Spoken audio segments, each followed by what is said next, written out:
Video er sagen. Flere af vores kunder ryster på hovedet. Det er simpelthen for mange danske virksomheder, der går glip af gode og reelle salgsmuligheder, fordi de ikke er kommet rigtig i gang med videoer endnu. Og det er egentlig ganske lige til. Men en af årsagerne er nok den, at de virksomheder, der ikke har in-house videoproduktionsfaciliteter, heller ikke anbefaler det. Det har noget med indtjeningen at gøre. Alle beskytter deres eget domæne for ikke at tabe kunden. Men kunden har krav på det kommunikationsmix, som giver størst mulige resultater. Er det ikke rigtigt? Jo. Nå, lad os anskue det fra kundens side. Hvad giver mest valuta for pengene? Det er jo det kommer an på. Her har vi 2 budgetter, som skal give mest muligt resultat.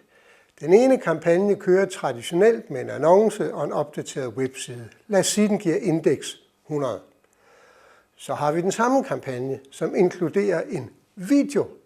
Lad os sige, at den giver indeks 150. Det er jo et voldsomt større resultat. Hvordan kan du da komme frem til det?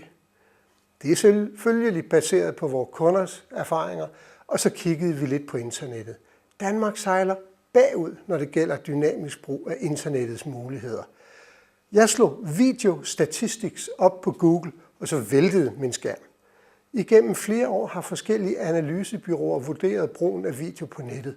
Det virker så meget bedre, det giver så meget bedre resultat, og det opfattes som så meget bedre kommunikation, at det er ufatteligt, at vi ikke er kommet bedre med her i landet. Internettet er den største informationsformidler, der findes, og det vokser stadigvæk. Kunderne gider ikke og ønsker ikke at læse. De vil tændes, de vil orienteres, de vil rives med, de vil involveres. Kort sagt, de vil have det bedste beslutningsgrundlag for deres næste køb. Jeg må beundre den virksomhed, som har råd til at lade være. En af vores kunder skulle præsentere sig over for en meget stor potentiel køber. 2 minutter inde i den medbragte præsentationsvideo stoppede køberen forløbet og sagde, den løsning skal vi også have. Derefter handlede mødet om den konkrete ordre. Voilà!